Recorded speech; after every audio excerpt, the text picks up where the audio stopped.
di sini kita ini istilahnya dalam sebuah gerbong ya, dalam sebuah gerbong yang tentunya harus mampu melayani anak didik kita.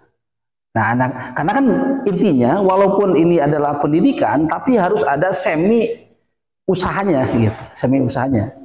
Jadi mau tidak mau kita ini harus mempunyai manajemen yang kuat, ada marketingnya lah gitu, di dalamnya ada marketingnya.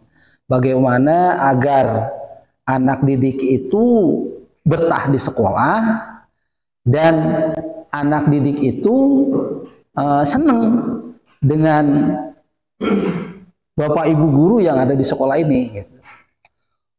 Baik itu usia SD, SMP, SMA, ya SMK, itu tetap aja ada rasa senang untuk berada di sekolah. Nah, ini tentunya untuk meningkatkan kualitas diri itu ada beberapa hal yang perlu dilakukan oleh kita. Yang pertama itu pembiasaan atau budaya positif yang harus dilakukan oleh maaf ya Pak, izin Pak. Yang harus dilakukan yang pertama adalah budaya positif.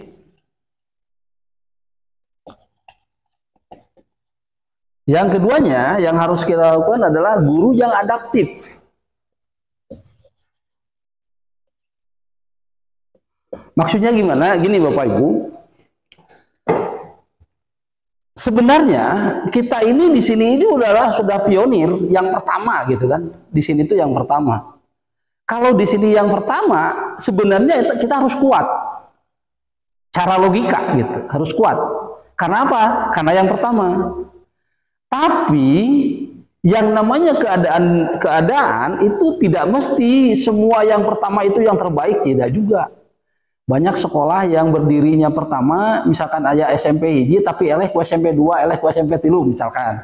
Atau SMA kalah dengan ini. Jadi yang berdiri lebih dulu itu tidak bisa dijamin bahwa itu yang terbaik.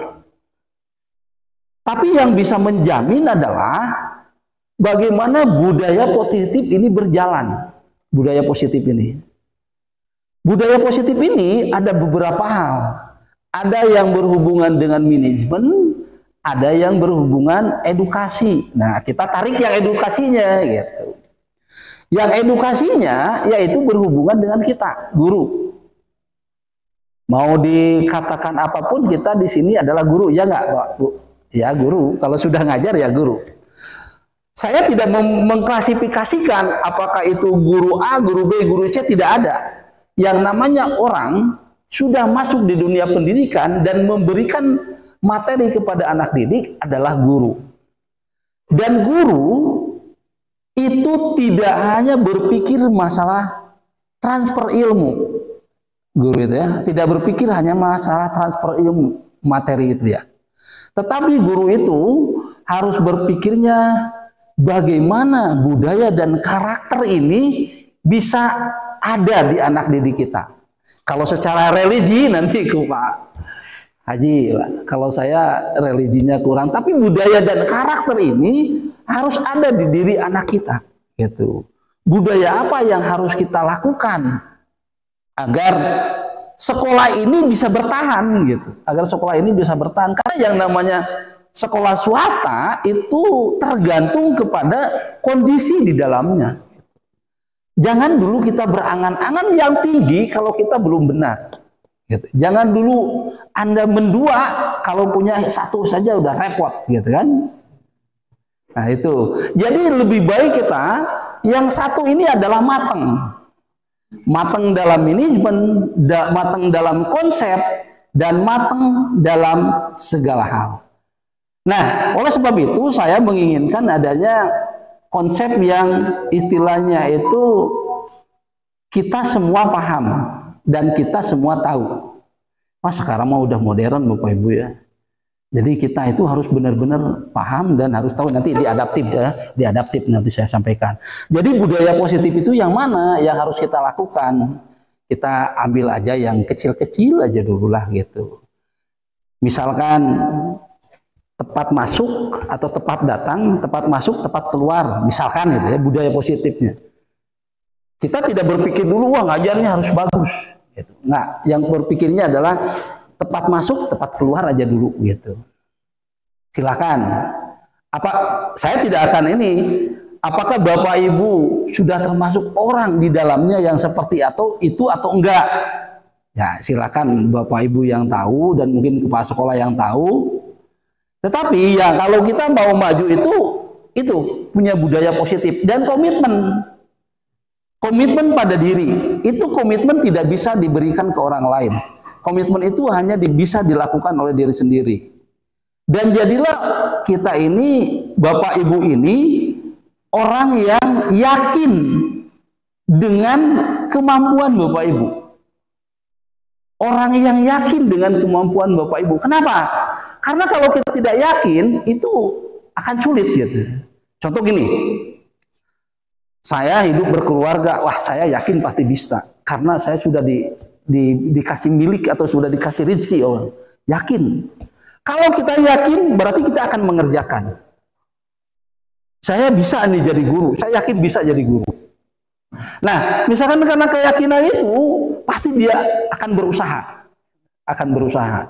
Nah, berusaha ini tentunya tidak bisa dilakukan oleh orang lain. Ada orang yang berusaha atau melakukan sesuatu itu karena suruhan orang lain. Kamu tolong gini, tolong gini, tolong gini. Itu namanya apa ya? Kalau menurut saya sudah tidak ada lagi kekuatan di diri. Kenapa? Karena Bapak Ibu misalkan masih disuruh-suruh oleh orang, tolong dong datangnya tepat waktu, tolong dong masuk, misalkan gitu ya. Nah, tetapi ini harus datang dari diri. Oh, saya harus ngajar. Karena saya bertanggung jawab dengan anak didik kita. Gitu kan. Karena belajar mengajar ini, kita bertanggung jawabnya bukan pada tapi bertanggung jawabnya kepada masyarakat dan kepada yang Maha Kuasa gitu. Kenapa ya masyarakat ini aja Bapak Ibu? Kalau misalkan Bapak Ibu nanti nih suatu saat punya anak, kalau yang sudah punya anak lalu disekolahkan ke sekolah A, sekolah B. Lalu si anak ketika Anda lewat ke sekolah itu teh. Nah, budak teh di alajar kunaonnya. Nah, misalkan gitu. Sekali dua kali atau gini. Anak Bapak Ibu main ke rumah. Biasa nih kalau anak-anak pulang sekolah main ke rumah. Nah, anak-anak ngobrol, aduh barusan mah eta si Pak Obing, ongko aya si Pak Obing teh di kantor tapi teu asup ka kelas. Kunaon sih cenah gitu. Nah, ada anak yang, iya, eta weta si ibu anu ge sarua cenah saya mah tapi resep we. Kalau anak pasti resep. Tapi bapak ibunya yang mendengarkan itu yang tidak enak.